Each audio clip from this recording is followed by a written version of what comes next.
بسم اللہ الرحمن الرحیم نحمدہ ونصلی علی رسولہ الکریم۔ سورہ نساء کا رکوع نمبر 6 اور 5ویں پارے کا رکوع نمبر 3۔ اس رکوع کا لفظی ترجمہ بھی ہو چکا تھا، مختصر گرامر بھی ہو چکی تھی، اور اس رکوع کی اب تفسیر چل رہی تھی۔ تفسیر میں یہ آیت تھی، پہلی آیت الرجال قوامون علی النساء بما فضل اللہ بعضهم علی بعض، مرد عورتوں پہ حاکم ہیں، سربراہ ہیں۔ اس کی بہت ڈیٹیل میں پچھلے ایپیسوڈ میں بیان کر چکا ہوں کہ حاکم کا مطلب کیا ہے، سربراہ کا مطلب کیا ہے۔ بما فضل اللہ بعضهم علی بعض، اس کی دو وجہ قرآن بیان کر رہا ہے۔ ایک وجہ تو یہ کہ اللہ نے بعض کو بعض پر فضیلت دی ہے، یہ دنیا کا نظام اسی طرح چل رہا ہے۔ یہ بھی میں پچھلے ایپیسوڈ میں اس کو بھی میں ڈیٹیل سے بیان کر چکا ہوں۔ وَبِمَا أَنفَقُوا مِنْ أَمْوَالِهِمْ، دوسری وجہ فضیلت اللہ بیان کر رہے ہیں۔ فرمائے مرد کو ہم نے عورت پہ ایک درجہ اونچا اس لیے بھی دیا ہے، بما انفقوا من اموالہم، کہ مرد اپنے مالوں سے انفقوا خرچ کرتے ہیں۔ اسلام نے چونکہ مالی ذمہ داریاں تمام تر مرد کے کندھوں پہ ڈالی ہیں، تو اس لیے اس کو فضیلت بھی دی ہے۔ اور ہمارے معاشرے میں الحمدللہ اس پر عمل ہوتا ہے کہ ایک مرد اپنی بیوی کا خرچہ بھی اٹھاتا ہے، اپنے ماں کا خرچہ بھی اٹھاتا ہے، اپنی اولاد کا خرچہ بھی اٹھاتا ہے۔ تو یہ جو اللہ نے تمام تر مالی ذمہ داریاں اس کے کندھوں پہ ڈال دی ہیں، تو اس کی بیس پر اللہ نے اس کا درجہ اونچا بھی رکھا ہے۔ اس لیے کہ اگر مرد پہ آپ مالی ذمہ داریاں ڈالیں گے، یعنی اس کو آپ یہ حکم دیں گے کہ وہ اپنی بیوی کی تمام تر مالی ذمہ داریوں کا ذمہ دار ہے، اور درجہ اس کو اس کی وائف جیسا ہی دے دیں گے، یعنی اس کی بیوی پر لازم نہیں ہوگا کہ شوہر کی اطاعت کرے، تو پھر یہ حکم نیچرل نہیں رہے گا، فطرت کے قریب نہیں رہے گا۔ بغاوتیں ہوں گی کہ بھئی، یعنی مرد یہ کہے گا کہ میرے ذمے گیس کا بل بھی ہے، میرے ذمے بجلی کا بل بھی ہے، میرے ذمے بیگم کا نان نفقہ بھی ہے، آٹا دال راشن، پھر بچوں کی فیس اور بچوں کا کھلانا پلانا، تمام تر چیزیں میرے ذمے ہیں، لیکن گھر میں میری چلتی نہیں ہے۔ تو نتیجہ وہی نکلے گا جو یورپ میں نکلا ہے کہ وہ مرد ہاتھ کھینچ لے گا، بولے گا بھائی جاؤ جو کرنا ہے کرو۔ عورتوں کو وہاں اتنے زیادہ حقوق دے دیے ہیں جس کی بیس پر مرد پھر عورت کو رکھنے کے لیے تیار نہیں ہوتا۔ تو وہاں میاں بیوی کا رشتہ ایک ایسا گویا کہ ایک وقتی طور پر ایک قسم کا صرف ایک عارضی سا کانٹیکٹ بن گیا ہے کہ میوچل انڈرسٹینڈنگ سے جب تک آپ ساتھ رہنا چاہیں، جیسے آپ بس میں جا رہے ہوتے ہیں نا، تو اپنے ساتھ جو آپ مسافر سے دوستی لگا لیتے ہیں، پھر اس کا اسٹیشن الگ، آپ کا اسٹیشن الگ، یہ بن چکا ہے وہاں نکاح کا جو ایک تصور ہے۔ تو اللہ تعالیٰ نے دونوں کے لنک کو مضبوط کرنے کے لیے مرد کے کندھوں پر بہت زیادہ ذمہ داریاں ڈالی ہیں، اور عورت کو اس کا ماتحت بنایا ہے۔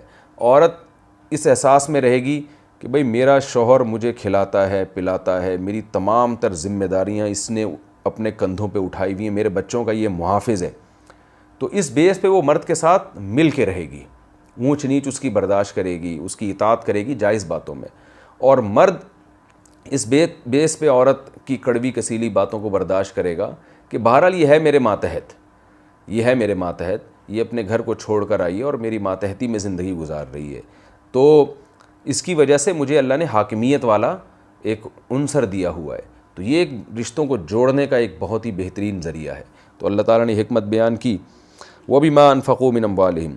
بعض لوگ یہاں یہ اشکال کر سکتے ہیں، بعض دفعہ مجبوری میں مرد ملازمت نہیں کر سکتا تو بیوی جاب کرتی ہے اور پھر بیوی گھر کا خرچہ چلا رہی ہوتی ہے، تو ایسی صورت میں تو پھر شاید مرد کو فضیلت نہ ہو۔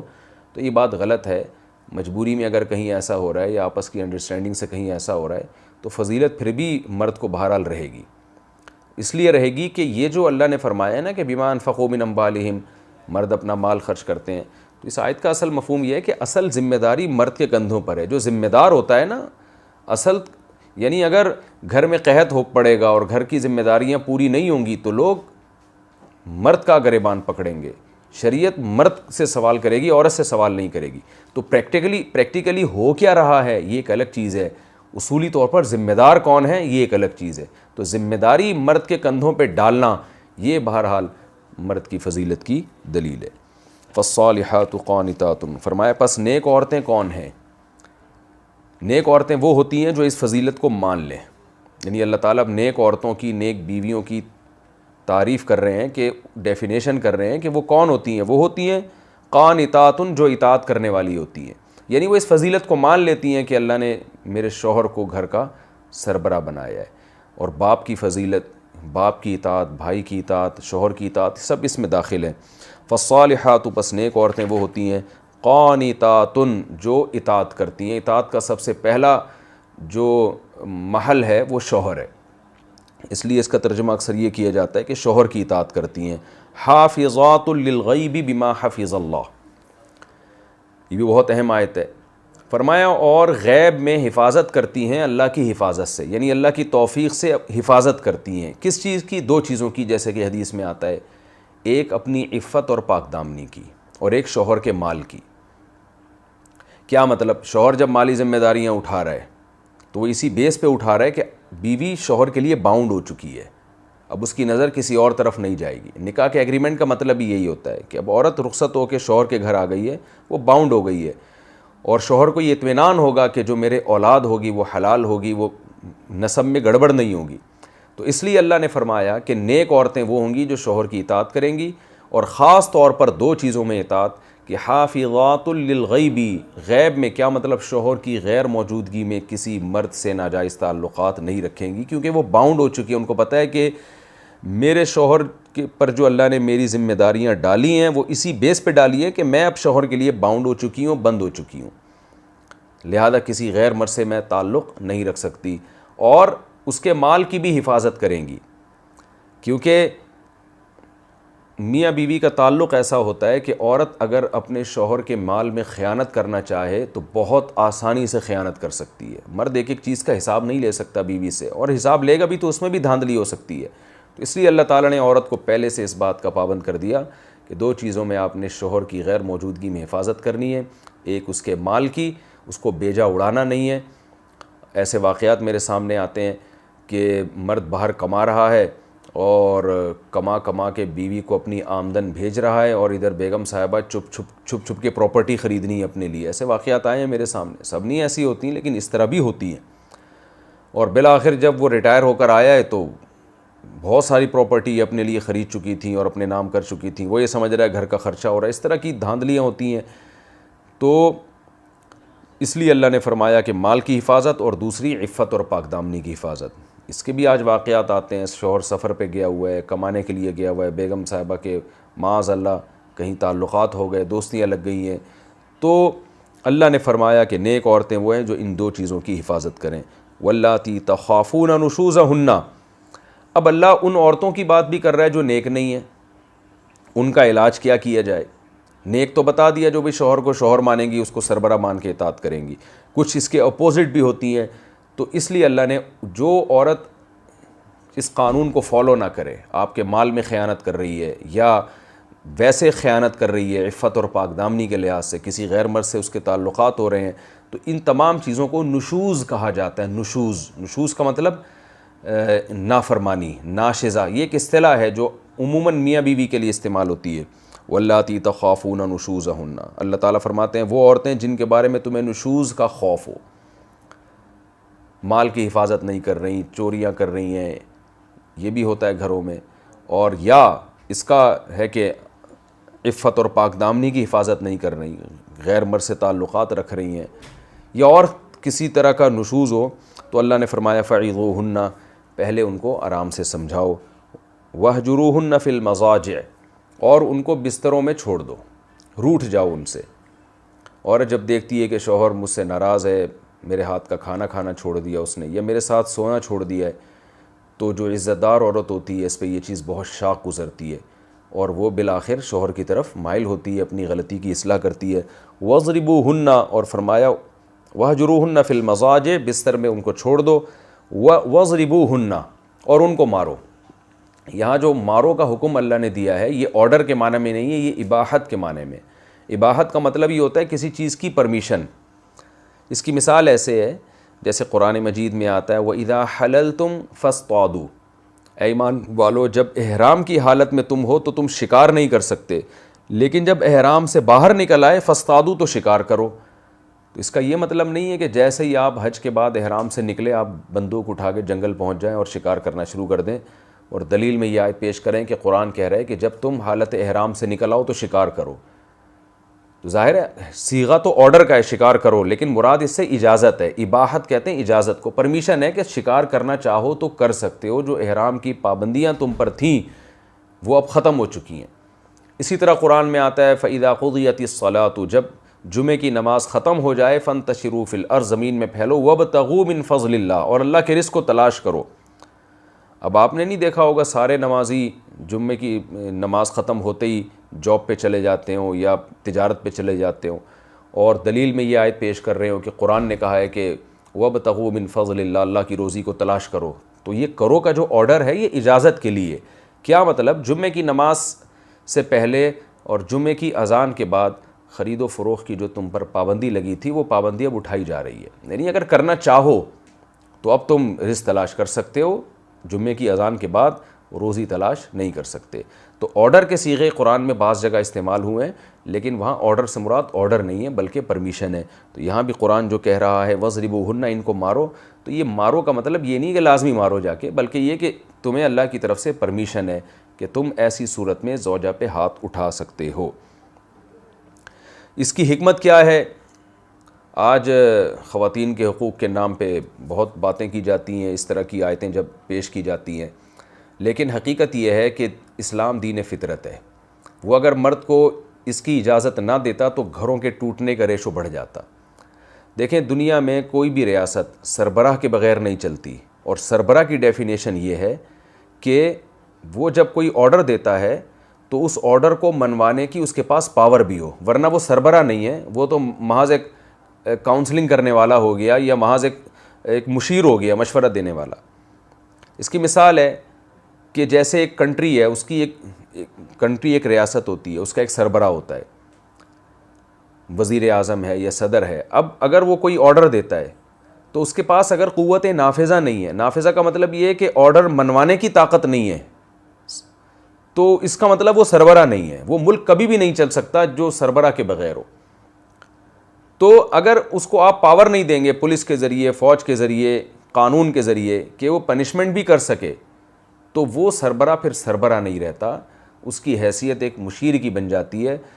اس کا نقصان یہ ہوگا کہ جو لوگ باصلاحیت ہیں وہ تو اس سربراہ کے آرڈر کو فالو کریں گے، لیکن جن کی طبیعت میں شرارت ہے وہ سربراہ کے آرڈر کو فالو نہیں کریں گے، جس سے ملک کا دیوالیہ ہو جائے گا تھوڑے دنوں میں۔ یہی وجہ ہے کہ کوئی اس پر آواز نہیں اٹھاتا، کبھی کوئی ایسا قانون نہیں بنتا کہ بھئی پولیس کو یہ اجازت نہیں ہونی چاہیے کہ وہ رعایا پہ ڈنڈا چلائے، کبھی بھی آپ نے نہیں دیکھا ہوگا کہ بھئی فوج کو یہ اجازت نہیں ہونی چاہیے کہ وہ بعض حالات میں ملک کی باغ ڈور اپنے ہاتھ میں لے لے اور وہ ڈنڈا چلانا شروع کر دے۔ کبھی بھی اس قانون کے خلاف دنیا میں کسی نے آواز نہیں اٹھائی۔ وجہ اس کی یہ ہے کہ اگر پولیس سے اختیارات لے لیے جائیں یا عدالتوں سے اختیارات لے لیے جائیں سزا کے، تو سربراہ کی حیثیت پھر سربراہ کی نہیں رہے گی، وہ محض ایک مشیر بن جائے گا اور ملک تباہ ہو جائے گا۔ تو خوب اچھی طرح سمجھیے کہ جیسے کنٹری ایک ریاست ہے تو گھر بھی ایک چھوٹی سی ریاست ہے۔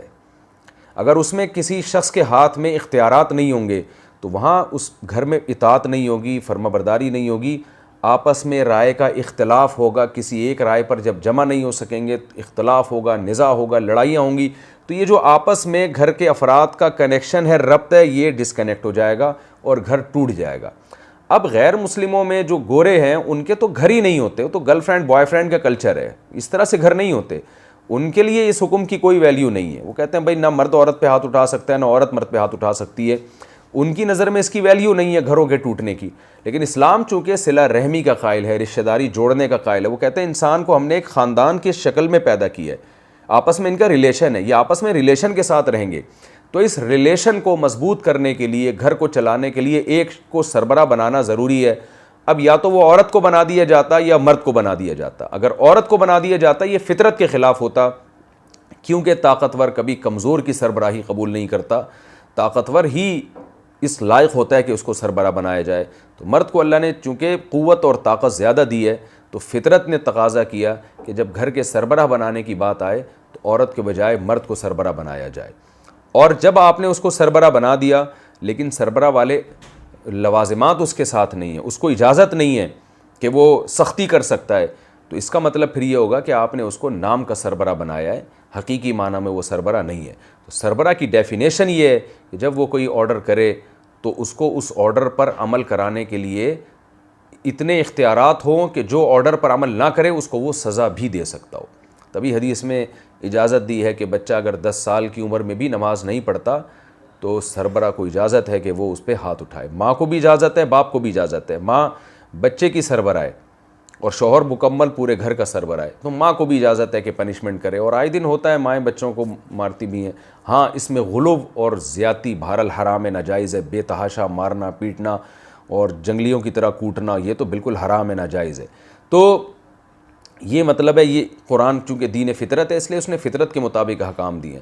تو ایسی سخت کنڈیشن میں بھی اگر مرد کو ہاتھ اٹھانے کی اجازت نہیں ہوگی تو پھر مرد یہ کہے گا بھائی میں کیوں خرچہ کروں اس کے اوپر, میں اس کو کیوں اپنی بیوی بنا کے رکھوں, یہ میری تو کچھ بھی نہیں سنتی ہے. تو فرما بردار عورتیں تو سن لیں گی, جیسے کہ قرآن نے کہا فالصالحات قانتات, جو نیک عورتیں ان پر یہ سختی کی ضرورت نہیں رہے گی, وہ اپنے شوہر کی اطاعت کریں گی. اور کچھ اونچ نیچ ہر گھر میں ہوتی ہے وہ شوہر برداشت کرے گا. لیکن جو حد اعتدال سے تجاوز کر رہی ہیں, اگر مرد کو اجازت نہیں ہوگی تو نتیجہ یہ نکلے گا کہ طلاق دے گا مرد اور اس کو چھوڑ دے گا. اور بہت سے مرد نکاح کرنے سے ڈریں گے, تو جس سے ہمارا فیملی سسٹم تباہ و برباد ہوگا, جس کی مثال ہم دنیا میں دیکھ رہے ہیں. اور البتہ شریعت نے اس کو پسند نہیں کیا ہے. آپ صلی اللہ علیہ وسلم نے 9 بیویاں رکھی, کبھی کسی پہ ہاتھ نہیں اٹھایا, اور اس عمل کو بہرحال نبی صلی اللہ علیہ وسلم نے پسند نہیں کیا. یہ انتہائی آخری درجہ ہے کہ جب گھر بالکل ٹوٹنے کے قریب ہونے لگے اور مرد کے لیے ناقابل برداشت ہو جائے تو پھر اس کی مرد کو اجازت دی گئی ہے. لیکن اس میں بھی پابندیاں لگائی گئی ہیں, بے تحاشا نہ مارے, جانوروں کی طرح نہ مارے. تو اسلامی کلچر میں الحمدللہ اس کے واقعات بہت ہی کم ہوتے ہیں کہ مرد بیوی پہ ہاتھ اٹھائیں, بہت کم واقعات ہیں, کیونکہ اسلام نے اچھے سلوک کا حکم دیا ہے. تم میں سب سے بہتر وہ ہے جو اپنے گھر والوں کے ساتھ اچھا سلوک کرے. لیکن بعض کنڈیشنوں میں بہرحال اسلام نے اجازت دی ہے. بہت سے لوگ یہاں یہ سوال پوچھتے ہیں کہ اچھا عورت اگر اطاعت نہیں کر رہی تو مرد کو شدید مجبوری میں اجازت ہے ہاتھ اٹھانے کی, تو یہ معاملہ الٹا بھی تو ہو سکتا ہے, شوہر حقوق پورے نہ کر رہا ہو. شوہر کے بارے میں یہ نہیں کہیں گے بیوی کی اطاعت کر رہا ہے, بلکہ یہ کہیں گے بیوی کے حقوق پورے کر رہا ہے. حقوق اگر پورے نہ کرے تو عورت کیا کرے, کیا اس کو بھی اجازت ہے؟ تو یہ سوال بالکل ایسے ہی ہے کہ اگر ملک کا سربراہ حقوق پورے نہیں کر رہا, یا SHO صاحب ہیں تھانے کے سربراہ, ان کے ماتحت پولیس والے جو ہیں, ماتحت جو لوگ ہیں, جو عملہ ہے, وہ اگر حقوق پورے نہیں کر رہا تو SHO سزا دے گا. لیکن SHO اگر ماتحتوں کے حقوق پورے نہیں کر رہا تو کیا ماتحتوں کو اجازت دی جاتی ہے کہ وہ اپنے آفیسر پہ ہاتھ اٹھائیں؟ دنیا میں کہیں بھی اجازت نہیں دی جاتی, بلکہ وہ عدالت عالیہ میں, اس سے بڑی عدالت میں جائیں گے اس کے خلاف کیس کرنے کے لیے, جو اس سے برتر ہوگا وہ اس کو سزا دے گا. تو اگر عورت کا شوہر اطاعت یعنی حقوق ادا نہیں کر رہا تو شریعت نے عورت کو اجازت دی ہے کہ وہ جائے مرد کے بڑوں سے بات کرے جا کے, تاکہ وہ جیسے اپنے سسر سے بات کرے, سسر اپنے بیٹے کو سزا دے گا کہ بھائی بہو کے حقوق کیوں ادا نہیں کر رہے. باپ کو اجازت ہے کہ وہ بیٹے پہ ہاتھ اٹھا سکتا ہے. یا اگر وہ بے تحاشا مار رہا پیٹ رہا ہے, عورت کے اوپر بہت زیادہ ظلم کر رہا ہے, تو عورت عدالت میں جا کے شوہر کو سزا دلوا سکتی ہے, جو دیت کا قانون ہے اسلام کا. مثال کے طور پر شوہر نے بلا وجہ عورت کو مارا, وہ زخمی ہو گئی اس سے, تو زخم کی جو بھی دیت بنتی ہے عورت عدالت سے رجوع کر سکتی ہے کہ بھئی میرے شوہر نے مجھے یہ زخمی کیا ہے تو مجھے اس کا تاوان چاہیے. تو عدالت جا کے وہ اس جو شوہر کا جو ظلم ہے اس کا بدلہ وصول کر سکتی ہے. اور دوسری بات یہ کہ پھر بھی مرد اگر باز نہ آتا ہو تو شریعت نے پھر عورت کو خلا کا حق دیا ہے. حق کا معنی یہ ہے کہ وہ شوہر سے ڈیورس کا مطالبہ کر سکتی ہے. وہ یہ کہہ سکتی ہے کہ آپ مجھے طلاق دیں, میں آپ کے ساتھ رہنا نہیں چاہتی. اور قرآن کہتا ہے کہ ہم نے مرد کے دل میں مال کی لالچ رکھی ہے. عورت جب اس کو مہر کی لالچ دے گی تو مرد یعنی مہر کی واپسی کی لالچ دے گی تو اکثر مرد اس پہ آمادہ ہو جاتے ہیں کہ ہمارا مہر واپس کرو اور ہم تمہیں طلاق دینے کے لیے تیار ہیں. تو اس عمل کو خلا کہا جاتا ہے. خلا ہوتی طلاق ہی ہے, لیکن اس میں پیشکش عورت کی طرف سے ہوتی ہے اور وہ مہر واپس کر رہی ہوتی ہے. پھر مرد کے لیے مہر واپس لینا جائز نہیں ہوتا اگر مرد ظالم ہو. وہ ظالم ہے تو شرعی طور پر جائز نہیں ہے, بلکہ اس پر واجب ہے کہ اس کے مطالبے پر ویسے ہی طلاق دے بغیر مہر کے. لیکن قانوناً اس کے لیے اجازت ہے. قانون کا مطلب ہے کہ عدالت یہی کہے گی عورت کو کہ مہر واپس کرو, لیکن قیامت کے دن مرد گنہگار ہوگا کہ جب تم ظلم کر رہے تھے تو تم پر لازم تھا کہ بیوی جب مطالبہ کر رہی ہے ڈیورس کا تو تم بغیر مہر کے اس کو طلاق دو, یعنی مہر واپس لیے بغیر طلاق دو. اور اگر مرد طلاق پہ آمادہ نہیں ہوتا تو پھر ظلم کی نوعیت دیکھی جائے گی. بعض مظالم ایسے ہیں کہ وہ اتنی شدید نوعیت کے ہیں کہ اس میں پھر شریعت نے عدالت کو بھی اختیار دیا ہے کہ وہ یک طرفہ کارروائی کر کے نکاح کو ختم کر سکتی ہے، لیکن اس کی بہت تفصیلی ڈیٹیل ہے. خدا نخواستہ کسی کے ساتھ اگر ایسا ہو تو کہیں بھی قریبی دارالافتاء میں، بڑے ادارے میں عورت یہ کیس دائر کرے علماء کے سامنے کہ میرے شوہر میں یہ خرابیاں ہیں، میں اس سے طلاق چاہتی ہوں مگر یہ طلاق دے نہیں رہا، تو شرعی طریقے سے میں اس سے نکاح کیسے ختم کر سکتی ہوں. تو بعض صورتوں میں ختم ہو سکتا ہے، بعض صورتوں میں ختم نہیں ہو سکتا. تو علماء پھر وہ تفصیلات بتا دیں گے، بھئی ان کنڈیشن میں آپ عدالت میں کیس کریں، اور پھر ایسی صورت میں اگر شوہر خلا پہ ایگری نہ بھی ہو تو عدالت یک طرفہ بھی خلا کی ڈگری جاری کر سکتی ہے. لیکن یہ چند کنڈیشن ہیں، تو اس میں اگر میں اس پہ چلا گیا تو بہت وقت لگ جائے گا. اس میں ان میں دو کنڈیشن میں، تین کنڈیشن میں بیان کر دیتا ہوں. ایک یہ کہ جب سے شادی ہوئی تھی اس وقت سے شوہر نامرد ہو، ایسی صورت میں یک طرفہ خلا بھی ٹھیک ہو جائے گا. نمبر 2، بے تحاشا مارتا پیٹتا ہو، جانوروں کی طرح کوٹتا ہو اور عورت گواہوں سے ثابت کر دے. نمبر 3، شوہر بالکل بھی نان نفقہ نہ دیتا ہو، یعنی جو ضروری نان نفقہ ہے، کھانا پینا اور جو رہائش، جو بیسک نان نفقہ ہے وہ دینے کے لیے تیار نہ ہو. اور یہ بھی ایک ایسی کنڈیشن ہے جس میں عورت یک طرفہ خلا لے سکتی ہے، شوہر اس پہ آمادہ نہیں ہو رہا. چوتھی، شوہر رخصتی کے لیے تیار نہ ہو. بعض دفعہ ایسے ہوتا ہے شادی ہو گئی، شوہر مارکیٹ سے ہی شارٹ ہو گیا، اب لڑکی والے رابطہ کر رہے ہیں بھائی دلہن کو لے کے جاؤ، وہ لے کے بھی نہیں جا رہا اور طلاق بھی نہیں دے رہا، تو یہ بھی متعنت کہلاتا ہے، ضدی کہلاتا ہے. تعنت کا مطلب ہوتا ہے ضد، یعنی اس کو بھی شریعت ضدی کہتی ہے کہ بھائی نہ رکھ رہے ہو نہ چھوڑ رہے ہو. تو ایسی کنڈیشن میں بھی عورت جو ہے عدالت سے یک طرفہ ڈیورس لے سکتی ہے.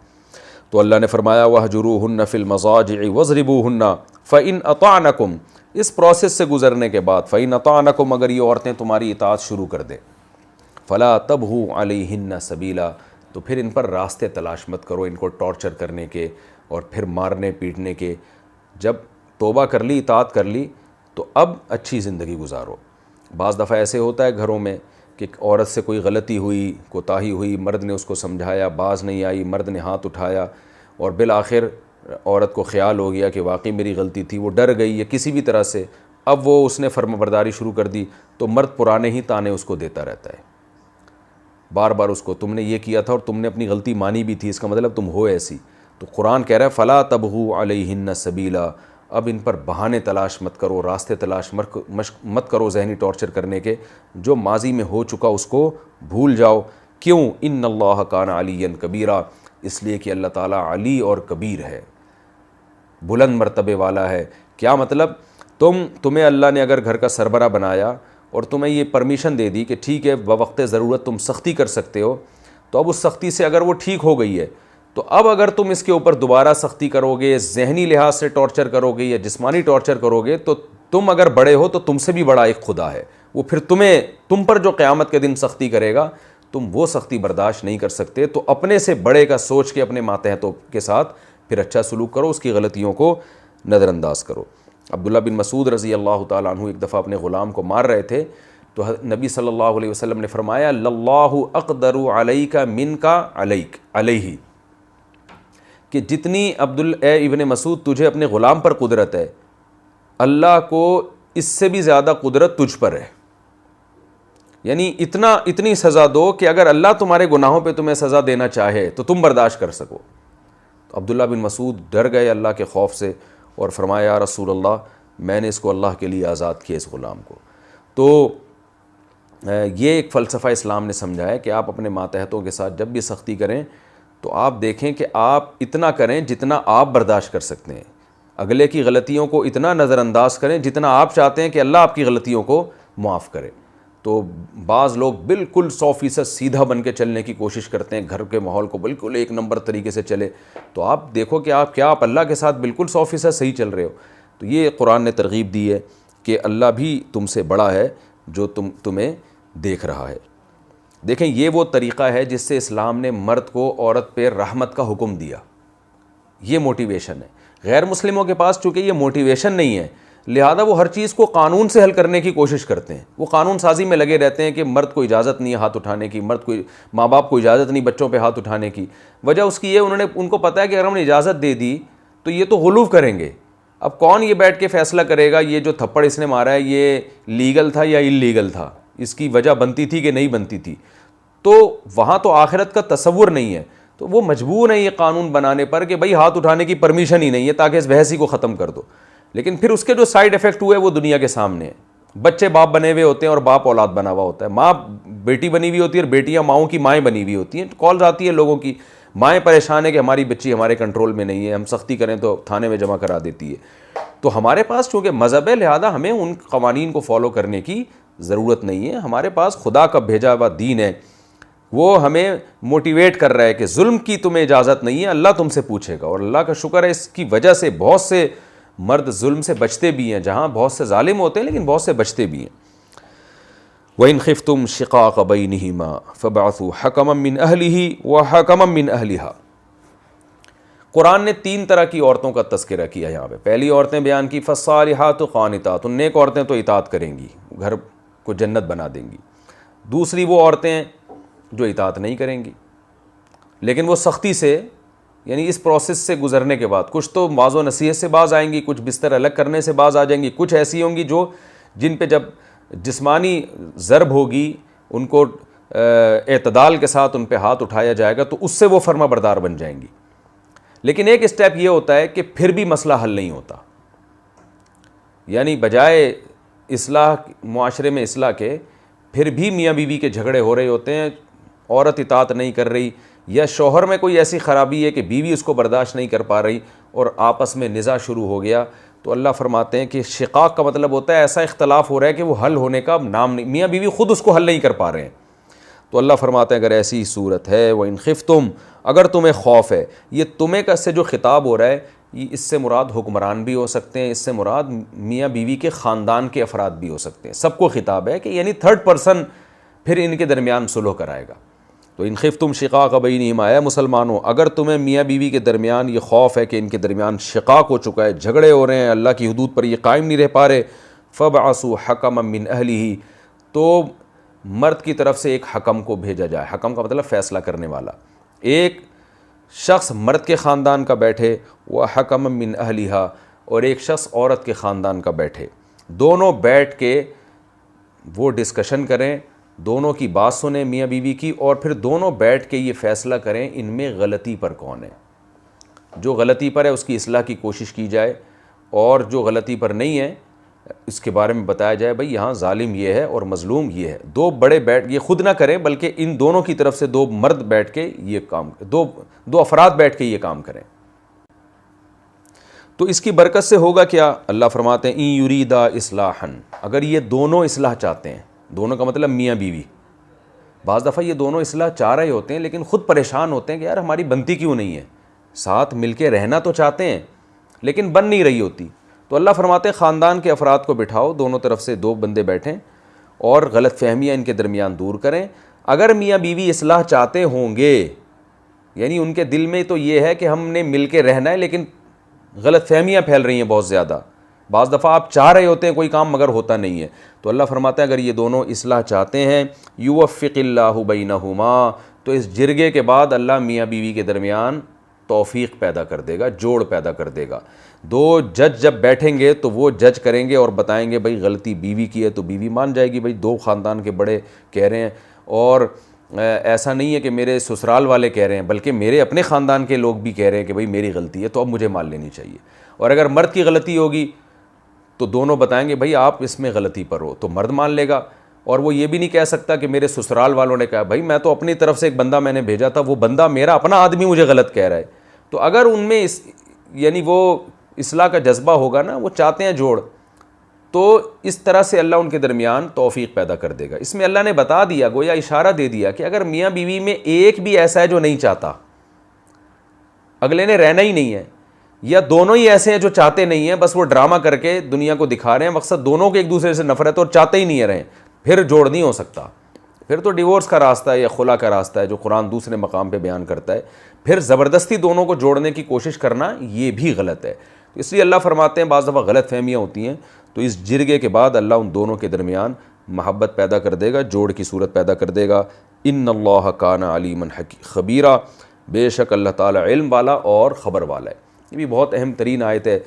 آج ہمارے خاندانوں میں جب میاں بیوی میں لڑائیاں ہوتی ہیں تو بعض دفعہ تو ان کو ایسے ہی لڑتے ہوئے چھوڑنے دیا جاتا ہے کہ لڑتے رہو بیٹھ کے, اور اکثر یہ ہوتا ہے کہ لڑکی جب اپنے خاندان میں جا کے بتاتی ہے میرے میاں نے مجھے یوں بولا تو میرے میاں نے مجھے یوں بولا، تو سارے سالے وہ اور خاندان کے لوگ شوہر کو ذہنی ٹارچر کرنا شروع کر دیتے ہیں، اور تم تو ایسے ہو، تم تو یوں ہو، تم تو 2 نمبر آدمی ہو، اس کی سنتے ہی نہیں ہیں۔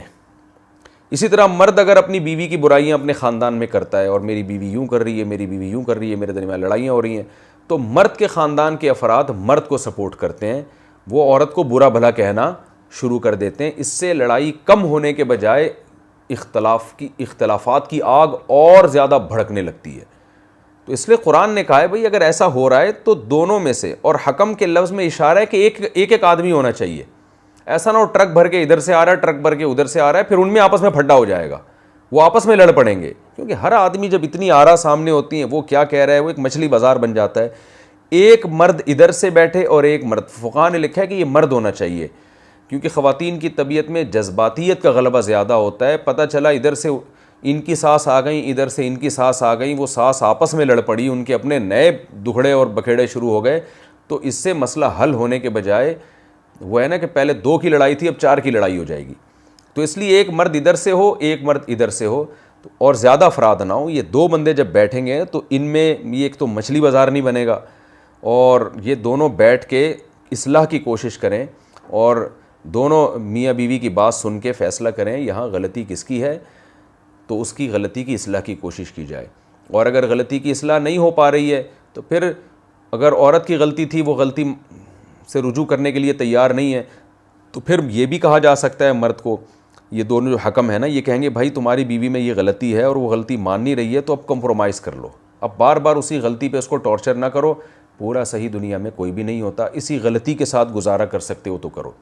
تو شوہر کہہ لے گا ٹھیک ہے بھائی اب روز روز کے پھڈوں سے بہتر ہے کہ میں مان لیتا ہوں میری بیوی میں یہ خرابی ہے اور میں اسی خرابی کے ساتھ اس کو لے کے چلوں گا، کیونکہ قرآن کہہ رہا ہے کہ ہو سکتا ہے کسی چیز کو تم ناپسند کرو لیکن اس میں اللہ تمہارے لیے دوسری خیریں بہت رکھ دے۔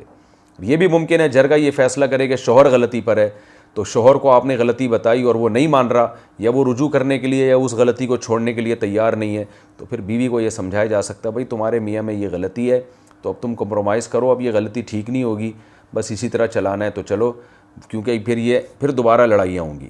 قرآن یہ روز مرہ کی جو ہمارے گھروں میں لڑائیاں ہوتی ہیں نا، ایک جہنم کی آگ بنے ہوئے ہوتے ہیں، اس کو پسند نہیں کرتا۔ اس کے بارے میں قرآن نے صاف طور پہ پہلے کہہ دیا ہے، امساکم بمعروف او تسریح بإحسان، محبت سے رہو نہیں تو محبت سے جدا ہو جاؤ، احسان کے ساتھ ایک دوسرے سے جدائی اختیار کر لو۔ تو جدائی اختیار کرنے سے پہلے کہ یہ پروسیس ہے جو قرآن بیان کر رہا ہے کہ اس پروسیس سے گزرو، اس سے امید ہے کہ انشاءاللہ جدائی کی نوبت نہیں آئے گی۔ تو ان آیتوں کو دیکھیں اور آپ اپنے معاشرے کو دیکھیں ہو کیا رہا ہے۔ کوئی جرگے ورگے نہیں بیٹھتے ہیں تو پورے ٹرک بھر بھر کے آ جاتے ہیں، وہ ڈنڈوں سے سر کوٹ رہے ہوتے ہیں، گالیاں دے رہے ہوتے ہیں۔ 2 سمجھدار آدمی بیٹھیں اور بیٹھ کے افہام و تفہیم کے ذریعے معاملے کو حل کرنے کی کوشش کریں، یہ ہمارے معاشرے میں نہیں ہوتا۔ تو ان آیتوں پر ہمیں عمل کرنے کی بہت شدید ضرورت ہے۔ فوراً یک طرفہ بیان سن کے ایک طرف ہو جانا بہت غلط بات ہے۔ آگے اللہ تعالیٰ کے ارشاد ہے وَاعْبُدُوا اللَّهَ وَلَا تُشْرِكُوا بِهِ شَيْئًا وَبِالْوَالِدَيْنِ إِحْسَانًا۔ یہ تو اللہ نے میاں بیوی کی باتیں بتائیں۔ اللہ فرماتے ہیں کہ صرف عورت کو حکم نہیں ہے کہ شوہر کی اطاعت کرے، یا شوہر کو حکم نہیں ہے کہ بیوی کے ساتھ اچھا سلوک کرے، اس کے علاوہ بھی تمہارے بہت سے ریلیٹیوز ہیں، ان کے ساتھ بھی تم نے حسن سلوک کرنا ہے۔ وہ کیا ہے؟ سب سے پہلے تمہارا تعلق ہے اللہ کے ساتھ، وَاعْبُدُوا اللَّهَ، اللہ کی عبادت کرو، وَلَا تُشْرِكُوا بِهِ شَيْئًا، اور اس کے ساتھ کسی کو شریک مت کرو، یہ اللہ کا حق ہے۔ وَبِالْوَالِدَيْنِ إِحْسَانًا، والدین کے بعد سب سے بڑا حق، اللہ کے بعد سب سے بڑا حق والدین کا ہے، تو والدین کے ساتھ اچھا سلوک کرو۔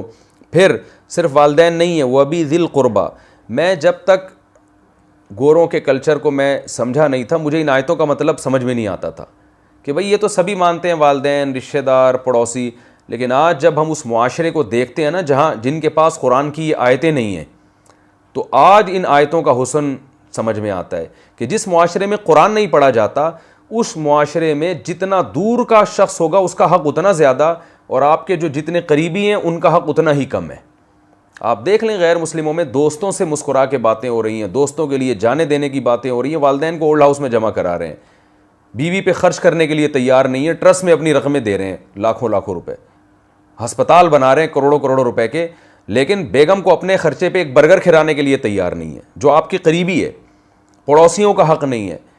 تو اس لیے اسلام آپ کو یہ کہتا ہے کہ جو جتنا قریبی ہے اس کا حق اتنا زیادہ ہے. تو اس لیے سب سے قریبی اللہ ہے. آپ دیکھیں غیر مسلم معاشرے میں اللہ کا تو کوئی سرے سے حق ہی نہیں ہے، ڈکشنری سے نکال دیا. تو اسلام کہتا ہے جس کا ریلیشن جتنا زیادہ اس کا حق اتنا ہی زیادہ. اس آیت میں اللہ نے اس اسلام کے اصول اور فلسفے کو ڈیفائن کیا ہے کہ سب سے پہلے آپ سے والدین کے بارے میں سوال ہوگا. آپ دوستوں کی دعوتیں کر رہے ہیں، دوستوں کو کھلا رہے ہیں، یا ملک کے لیے آپ بہت کچھ کر رہے ہیں، اپنے باپ اور اپنی ماں کو آپ پوچھتے نہیں ہو. تو قرآن کہہ رہا ہے وَاعْبُدُوا اللَّهَ وَلَا تُشْرِكُوا بِهِ شَيْئًا وَبِالْوَالِدَيْنِ إِحْسَانًا، والدین کے ساتھ اچھا سلوک کرو، وَبِذِي الْقُرْبَى، اور قرابت داروں کے ساتھ. تو اللہ نے بتا دیا قرابت داروں کے ساتھ حسن سلوک کی وجہ قرابت ہے. تو جتنا قریبی ہوگا اس آیت سے پتہ چل رہا ہے اس کا حق اتنا ہی زیادہ. اس لیے علماء کہتے ہیں سگے بھائی یا سگی بہن کو آپ نے اگر اس کے ساتھ اچھا سلوک کیا، اس میں ثواب کزن کے ساتھ اچھے سلوک کی نسبت زیادہ ہے. کزن کا رشتہ تھوڑا سا دور ہو جاتا ہے، سگے بھائی بہن کا رشتہ زیادہ. تو سگے بھائی بہن کا رشتہ پہلے، اس کو ہدیہ دینے کا ثواب دگنا ہے. پھر کزن کے ساتھ آپ اچھا سلوک کرتے ہیں تو یہ پڑوسیوں کے ساتھ اچھے سلوک کی نسبت زیادہ ہے، کیونکہ وہ قرابت دار ہے آپ کا. اس سے بہرحال وہ آپ کی خالہ کا بیٹا ہے یا بیٹی ہے، یا پھوپھی کا بیٹا ہے یا بیٹی ہے. تو یہ پوری ترتیب قرآن نے بیان کی ہے. چچا کا حق وہ زیادہ ہے بنسبت دوستوں سے، ماموں کا حق، پھوپھی کا حق، خالہ کا حق یہ زیادہ ہے. نبی نے فرمایا الخالۃ بمنزلۃ الام، خالہ ماں کی جگہ ہے. یعنی جیسا ماں کا حق ہے تو ماں کے بعد اسی جیسا حق پھر خالہ کو دینا پڑے گا. ایک صحابی کی والدہ کا انتقال ہو گیا، آپ نے فرمایا میں کیسے اپنے ماں کے ساتھ اچھا سلوک کروں؟ آپ نے فرمایا تمہاری خالہ زندہ ہے؟ فرمایا ہاں. فرمایا خالہ کے ساتھ حسن سلوک کرو. تو ماں کے بعد اللہ نے خالہ کو وہ مقام دیا ہے، تو باپ کے بعد چچا کو اللہ نے وہ مقام دیا ہے. تو قرآن کہتا ہے کہ وَبِذِي الْقُرْبَى، اور قرابت داروں کے ساتھ، وَالْيَتَامَى، اور یتیموں کے ساتھ اچھا سلوک کرو، والمساکین، اور غریبوں کے ساتھ اچھا سلوک کرو. اس کی غربت اس کی متقاضی ہے کہ اس کے ساتھ اچھا سلوک کیا جائے. والجاری ذی القربى والجاری الجنب، اس آیت کے دو مفہوم بیان کیے گئے ہیں. والجاری ذی القربى کا ایک مطلب یہ ہے کہ قرابت دار پڑوسی، یعنی تمہارا کوئی ایسا پڑوسی ہے جو رشتہ دار بھی ہے پڑوسی بھی ہے، تو اس کا ڈبل حق ہے، ایک تو پڑوسی ہونے کی وجہ سے اور ایک رشتہ دار ہونے کی وجہ سے. والجاری الجنب کا مطلب یہ ہے، جنب پہلو کو کہتے ہیں کہ جو تمہارے پڑوس میں رہنے والا ہے، یعنی رشتہ دار نہیں ہے تو اس کا حق بھی ہے، لیکن قرابت دار پڑوسی کا حق پہلے ہے، اور وہ پڑوسی جو رشتہ دار نہ ہو اس کا حق اس کے بعد ہے. اور دوسرا مفہوم اس آیت کا یہ بیان کیا گیا ہے والجاری ذی القربى، قریب کا پڑوسی، والجاری الجنب، اور پہلو میں رہنے والا یعنی دور کا پڑوسی. تو جو تمہارے قریب ترین پڑوسی ہے اس کا حق زیادہ ہے، اور جو دور کا پڑوسی ہے اس کا حق کم ہے، لیکن ہے بہرحال، کیونکہ ہے وہ آپ کے پڑوس میں. تو اگر آپ کو کوئی ایسا شخص ملتا ہے جو کہتا ہے میں آپ کے پڑوس میں رہتا ہوں، آپ نے اس سے اچھا سلوک کرنا ہے. اور کوئی ایسا شخص ملتا ہے جو کہتا ہے میں آپ کے پڑوس میں تو نہیں لیکن اسی گلی میں رہتا ہوں جس گلی میں آپ رہتے ہیں، اس گلی کے نکڑ پہ رہتا ہوں، تو بھی اس کا حق دوسروں سے زیادہ ہے. تو کیا مطلب؟ جب کمپٹیشن ہوگا، مثال کے طور پر ایک آدمی آپ کی گلی میں رہتا ہے اور ایک آدمی دوسری گلی میں رہتا ہے. اب دونوں، ایک مثال دے رہا ہوں، سادہ مثال، دونوں کو کوئی ضرورت ہے، دونوں کے پاس سامان ہے جو ان سے اٹھایا نہیں جا رہا، وہ چاہتے ہیں کوئی تیسرا ہماری مدد کرے، اور آپ کے پاس یہ اختیار ہے کہ آپ دونوں میں سے ایک کی مدد کر سکتے ہو، اتنا بوجھ آپ نہیں اٹھا سکتے. تو شریعت کہتی ہے جو آپ کی گلی میں رہنے والا شخص ہے آپ اس کی خدمت کو ترجیح دیں اس شخص پر جو آپ کی گلی میں نہیں رہتا.